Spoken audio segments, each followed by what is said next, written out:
The WWE has never been known for its restraints. From faking marriages to deaths and even surgeries, there's no limit to how far the WWE will go to entertain their fans. However, there have been stories that made even the most dedicated WWE fans sick to their stomach. Here are 11 times where the WWE went too far. Number 11. Custody battle for Dominik. In one of the most ill-conceived storylines in WWE history, the superstars Eddie Guerrero and Rey Mysterio were pitted against each other in a custody battle for Rey Mysterio's son, Dominik. As if things weren't weird enough, they drew out the story with a creepy segment called Eddie Bad Time Stories, where Eddie told fans about the conception of the child. Apparently, Dominik had been conceived out of a wedlock and given to Mysterio and his wife. The disturbing arc culminated in an admittedly epic SummerSlam ladder match with the two men battling each other for custody of the child. Eddie Guerrero put on some of his best performances as a heel, but bringing an actual child into their controversy made it nearly impossible to actually enjoy the story. We can only imagine how Dominik would look back at this era. I should have been Eddie's son. Number 10. Muhammad Hassan.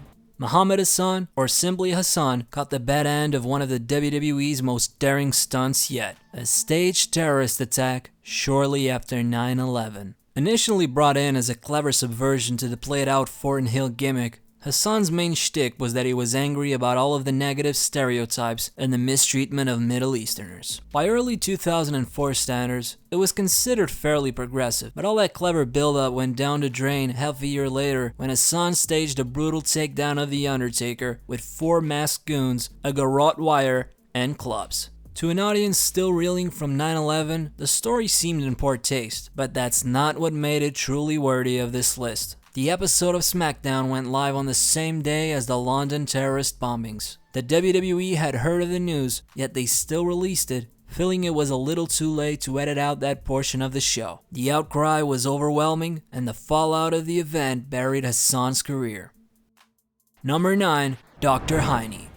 On October 24, 2005, the big boss Vince McMahon took a bit and ran it hard into the ground. Jim Ross, longtime commentator and friend of McMahon, was scheduled to have a colonoscopy. So, to mirror that event, Vince conducted a colonoscopy of his own, live on Raw, with the rubbery backside of Ross. Dr. Heine, as he chose to call himself during the bit, was assisted by a sexy nurse, Slobberknocker, and they pulled out all manner of things during the mock operation. Some of the highlights include an Oklahoma State football helmet and a barbecue bottle. The entire operation was accompanied by tons of fart noises and Jim Ross quotes. The 7-minute skit was every bit as silly as it sounds, and as you can expect, it dealt a real blow to Ross's career.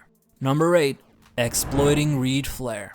The rivalry between Charlotte and Paige was set up to be legendary. Both were excellent athletes with pedigree and achievement, but their feud fizzled because of a poorly handled post-title run. In typical WWE fashion, nothing is truly sacred. They had Paige bring up Charlotte's dead brother Reid Flair to land a cheap shot and make the rivalry more personal. The call-out happened a week before their slated Survivor Series match, which Charlotte had dedicated to her departed brother. Paige said, and I quote, "Your little baby brother. He didn't have much fight in him, did he?"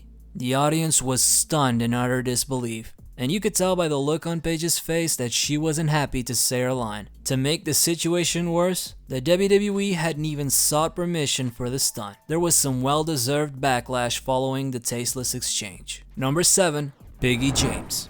The writers of the WWE have always been equal opportunity entertainers. They've never been shy about roping the divas of the WWE into their increasingly complex and dramatic stories. In one of their most spiteful arcs yet, beloved superstar Mickie James was the victim of an orchestrated fan-shaming campaign. Mickie had gained some weight in 2009, and the company was not happy about it, so they rechristened her Mickie James. She was forced to endure increasingly embarrassing taunts and insults, all to drive up sales and engagement. Michelle McCool and Layla spearheaded the campaign, and it went on for months before finally ending in February 2010. The highlight of the feud was James's face being photoshopped onto a pig. However, the worst part of the entire arc was that Mickie James had to wear a fat suit and a pig nose each time she appeared on stage. Behind the scenes, there was also speculation that the storyline was a way to force James back into the fold as they became unpleased with her blossoming country music career.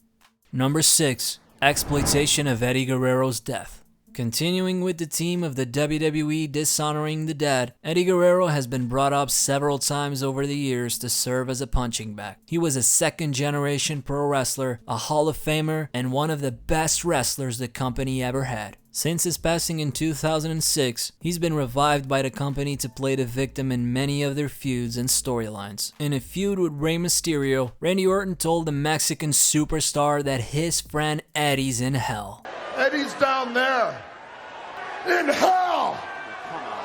Jerk. It shows that even in death, the pro wrestlers of the WWE could not escape the all-controlling hands of the company and their desire to make money regardless of the cost. Number 5.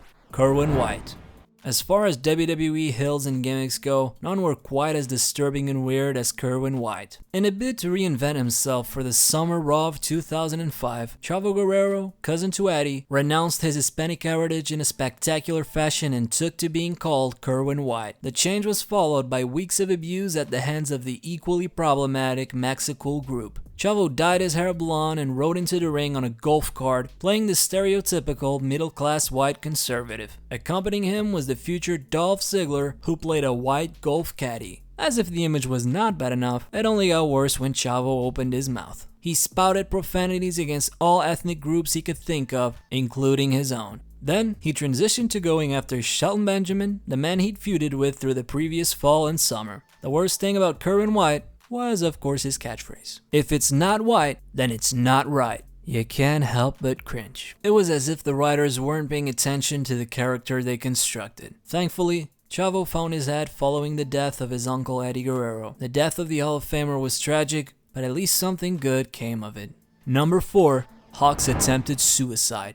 In the Attitude Era of the WWE, the company was even less restrained than it is now. Vince Russo pushed for harder, edgier programming, and that saw them exploit Hawk, one of the 3 members of the Legion of Doom, and capitalize on his real-life struggles with addiction and drugs. The storyline he was part of would see him appear on stage at various stages of intoxication and compete with other wrestlers. On one particular horrific showing, Hawk climbed to the top of the Titantron, ready to self-delete. Instead of having his new team member puke, rescue, or tuck him down from the ledge, the WWE had him push Hawk off. In an extravagant speech to the shocked audiences present, Puke proudly announced that he'd been gunning for Hawk's position in the Legion of Doom all along and had been plying him with alcohol and drugs to keep him vulnerable. Everyone involved was rightfully outraged. The storyline led to the departure of Hawk and Animal, 2 of the 3 members of the Legion of Doom. The company had to lure them back in with a World Tag Team Championship against Kane and Rob Van Dam in May 2003. It was a surprise to the fans that they said yes, given what the company had put them through 5 years prior. Now that we're in the top 3, the stories get much darker.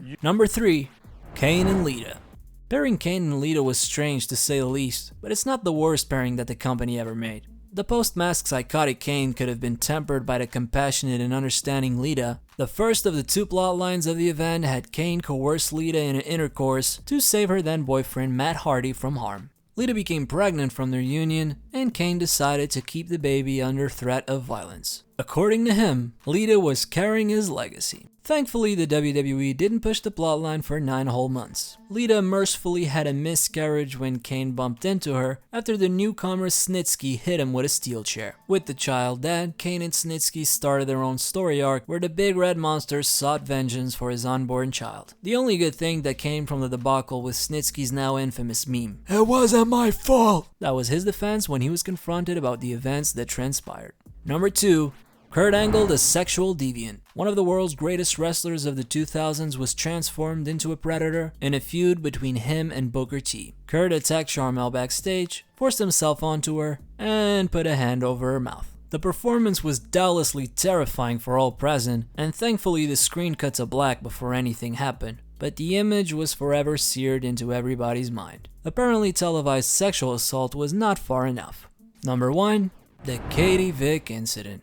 The story starts with a feud between Triple H and Kane and culminated with implied necrophilia when Triple H humps a mannequin. The rest of the story is every bit as dodgy and disgusting as you might suspect. The angle started sometime in the fall of 2002, right in the middle of the Ruthless Aggression era. The storyline had Triple H delving into Kane's kayfabe past, which involved the Red Monster engaging in necrophilia with the corpse of a dead lover, Katie Vick. As if the image was not disturbing enough, what made it truly macabre was the fact Katie Vick was a real person. Of all the crazy stunts the company has pulled over the years, this remains the most damning and unforgettable. It represented a time when the WWE would have done anything to sell more tickets and grow the business. Thankfully, those days are long behind the company, but you can't help but wonder, if they've done this in the past, how much farther will they go in the future for a good story?